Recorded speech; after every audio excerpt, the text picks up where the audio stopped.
গণ অধিকার পরিষদের খোঁজখবর নেওয়ার জন্য কেন্দ্রীয় নির্বাহী পরিষদের সদস্য ঢাকা মহানগরীর সম্মানিত আমির এসেছেন। তিনি আপনাদের জাতীয় উদ্দেশ্যে কথা বলবেন।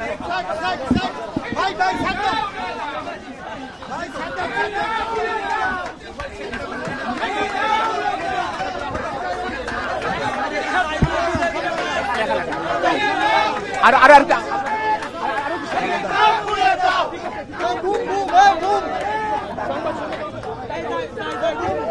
ভাই একটু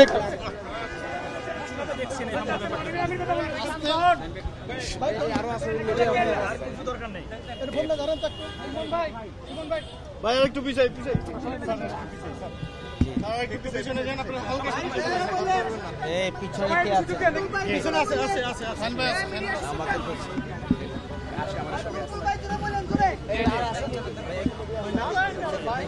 সম্মানিত সাংবাদিক বন্ধুগণ, গণ অধিকার পরিষদের কেন্দ্রীয় সভাপতি নুরুল হক নূর ভিপি এবং সেক্রেটারি জেনারেল রাশেদ খানের উপরে এবং গণ অধিকার পরিষদের উপরে নৃশংস হামলার তীব্র নিন্দা এবং প্রতিবাদ বাংলাদেশ জামাত ইসলামীর পক্ষ থেকে ইতিমধ্যেই স্টেটমেন্টের মাধ্যমে জানানো হয়েছে।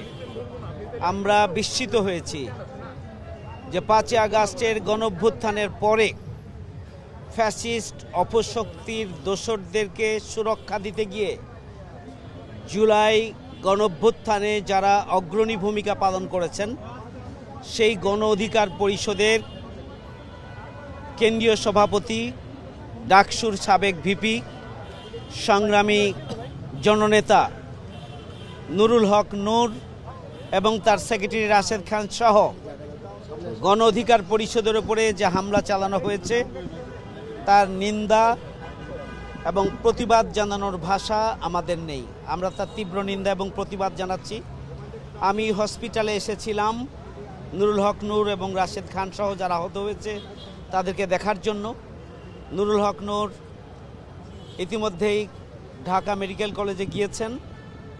তার অবস্থা যতটুকু আমি শুনেছি যে তার অবস্থার বেটার ট্রিটমেন্ট প্রয়োজন বিধায় এখান থেকে ইসলামী ব্যাংক সেন্ট্রাল হসপিটাল থেকে ঢাকা মেডিকেল কলেজে তাকে নিয়ে যাওয়া হয়েছে। রাশেদ খানের সাথে আমার দেখা হয়েছে, আমরা সমবেদনা জানিয়েছি। আমি আপনাদের মাধ্যমে দেশবাসীর কাছে দোয়া চাই নুরুল হক নূর সংগ্রামী জননেতা, জুলাই আগস্ট গণঅভ্যুত্থানের লড়াকু সৈনিক সুস্থ হয়ে আবারও জনগণের মাঝে ফিরে আসুক, এই জন্য দেশবাসীর কাছে দোয়ার আহ্বান জানাচ্ছি।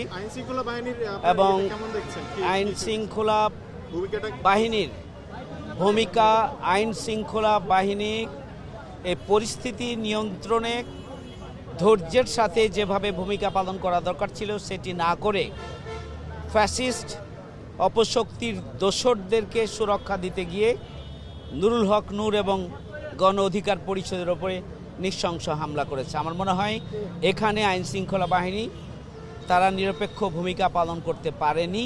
আমরা তারই প্রতিবাদ জানিয়েছি, কারণ উদ্ভূত যে কোনো পরিস্থিতি নিয়ন্ত্রণে আরও ধৈর্যের সাথে, আরও কৌশলের সাথে এবং উভয় পক্ষকে এই পরিস্থিতি নিয়ন্ত্রণের জন্য নিজ নিজ অবস্থান থেকে যেভাবে ভূমিকা পালন করা দরকার ছিল আইন শৃঙ্খলা বাহিনী, সেটি না করে যারা গণতান্ত্রিক আন্দোলনের সহযোদ্ধা, যারা জুলাই যোদ্ধা, যারা জুলাই আগস্ট গণঅভ্যুত্থানে ভূমিকা পালন করেছেন, যারা ফ্যাসিস্ট অপশক্তি বিরোধী আন্দোলনে যারা রাজপথে নেমেছেন, ফ্যাসিস্ট অপশক্তি শেখ হাসিনার দোসরদের বিরুদ্ধে যারা রাস্তায় নেমেছেন, তাদেরকেই উল্টো আইন শৃঙ্খলা বাহিনী যে নৃশংস হামলা চালিয়েছে এটা আসলে কোনোভাবেই কাম্য নয়। আমরা তার তীব্র নিন্দা এবং প্রতিবাদ জানাচ্ছি। কিন্তু জিএম কাদের উনি নিরাপদে বের হয়ে গিয়েছেন, তিনি অবস্থায় আছেন, এমন পরিস্থিতিটা আপনারা কিভাবে পর্যবেক্ষণ করছেন? জাতীয় পার্টির নিষিদ্ধের জন্য আপনাদের কোনো কার্যক্রম বা কর্মসূচি সামনে আসবে কিনা? যখন জেলে তখন জাতীয় পার্টির জিএম কাদের ছিলেন উনি সমাবেশ করতেছেন, জামাতের অবস্থান করলেন। জামাতের অবস্থান পরিষ্কার যে জামাত ফ্যাসিস্ট শেখ হাসিনা, তার দোসর এবং তার সহযোগী যারা, সবার বিচার চাই এবং সবার বিরুদ্ধেই অন্তর্বর্তীকালীন সরকার আইন শৃঙ্খলা বাহিনী পদক্ষেপ গ্রহণ করবে। আমরা সেটি চাই, এটা আমরা বারবার বলে আসছি, নতুন কথা নয়। আমরা আমরা সব সময় ফ্যাসিস্ট অপশক্তির দোসরদের বিরুদ্ধে আমাদের অবস্থান সুস্পষ্ট। আমাদের কেন্দ্রীয় সংগঠনের পক্ষ থেকে আজকে স্টেটমেন্ট যাচ্ছে। আগামী দিনে আমরা আমাদের সংগ্রামের সহযাত্রী হিসাবে যারা আজকে রাজপথে মার খেয়েছে তাদের সাথে আমরা একসাথে আন্দোলন সংগ্রাম করেছি। আমি মনে করি যে আমরা যারা গণতান্ত্রিক আন্দোলনে অবদান রেখেছি, আগামী দিনে ফ্যাসিস্ট এবং তার দোসর মুক্ত বাংলাদেশ প্রতিষ্ঠার জন্য আমরা সবাই মিলে আমরা ভূমিকা পালন করব ইনশাআল্লাহ। আমরা আছি নুরুল হক নূরের গণ অধিকার পরিষদের আন্দোলন সংগ্রামে, আমরা আছি, আমরা ব্যথিত। আমরা আগামী দিনের কর্মসূচিতেও আমরা থাকবো ইনশাআল্লাহ। আপনারা ভালো থাকবেন। আসসালামু আলাইকুম। Thank you.